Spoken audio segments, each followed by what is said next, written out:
We're back with one of the noted literary figures who's still living in Los Angeles, Luis J. Rodriguez, who was the poet laureate for the city of Los Angeles for 2 years and was chosen to be the Joe Hill awardee, Joe Hill Poem Awardee for this year's 40th anniversary Labor Day Parade. So, Luis, tell us a little bit about who you are and about being a poet in Los Angeles. Well, I'm a writer. I do all kinds of writing. I write novels, short stories. I write nonfiction. I'm more known for my memoir, Always Running, which is now a play in Boyle Heights. Anybody that's interested can get in there. We're going to be there through October 20th, casa0101.org.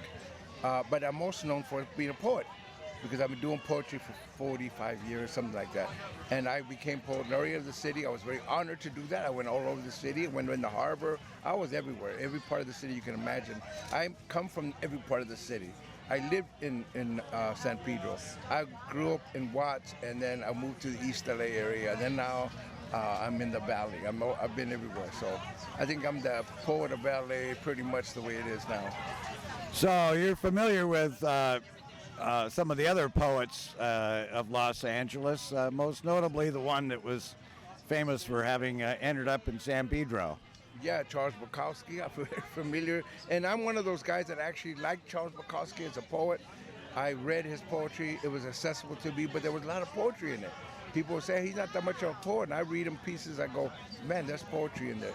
Charles had that. He was a real man. He was a man of the worst part of the world. You can think of bars and drinking and everything else, but he found poetry in those places. And to me, that's what poets really are about.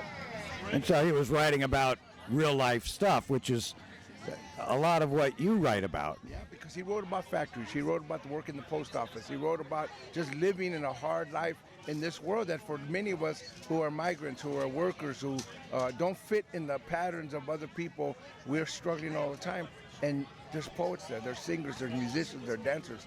He was one of those that made poetry out of that darkness and depth that some people fall into. And you yourself have had your own struggles in the early years, no? Yeah, so my memoir touches upon the fact that I was a gang member, that I was a heroin addict, that I was in and out of jails, and I found my art.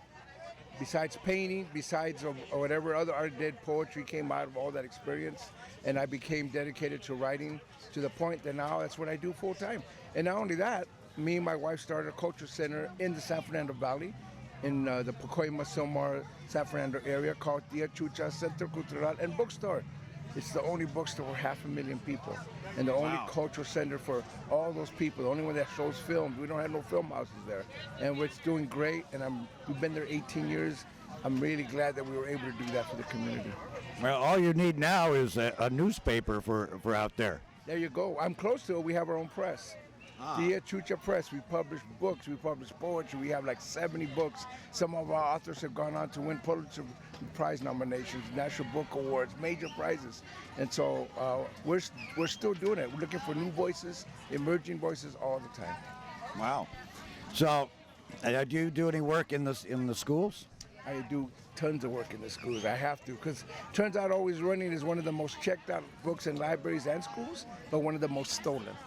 So I have to go to the schools, talk with kids. I go to prisons. I go to juvenile halls. I've been doing that for over 40 years.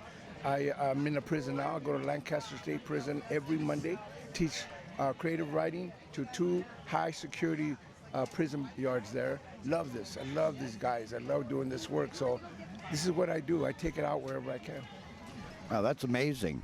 So the young kids are stealing your books from the library. Now that certainly is a hallmark of success. You know what? It probably is the best award I could get. And I'm sure it was true for Charles Bukowski. I bet you his books were stolen like crazy. So yeah, I feel like I'm in good company. Yeah. So what's next on your agenda? Well, besides the play, which I'm really excited about, I'm also have a new book coming out. By early next year, 7 Stories Press out of New York City will be doing a book of essays called From Our Land to Our Land. And it's really trying to look at the migrant Mexican, Central American migration from another angle, from being mostly native. Mayan, Aztec, and all kinds of tribes. The largest number of native tribes in all of the continent is there in Mexico, Central America. We don't see them that way. We see them as Hispanics, foreigners, aliens. They actually have roots in this land as deep as anyone. And so it's kind of strange that now we're the aliens that don't belong when we've been here longer than anybody, as long as any native peoples have. So the book is trying to explore that and a whole mess of other important issues. And so, in Los Angeles, we have all of these nationalities. We have the largest population of Belizeans. And we have large populations of Koreans, Oaxacans, large population of Salvadorians, large population of Thai people. In other words, LA is a mecca for the world. And I think that's why I love LA, because you see everybody here from every part of the world. And somehow, for the most part, we get along. We try. We get to talk like each other. We get to enjoy the culture that we all bring here. That's what I love about LA. And then we eat each other's food. God, are you kidding me? I was talking about Thai food because that's one of my favorite foods. Yeah. I'll eat all kinds of food because I'm in LA. So this is a great city to explore the world just by interacting with people from the world. Great. Luis, thank you for stopping by today, and enjoy your Labor Day. And I look forward to getting a copy of your new book coming out, okay? Thank you, my pleasure. Thank you. All right.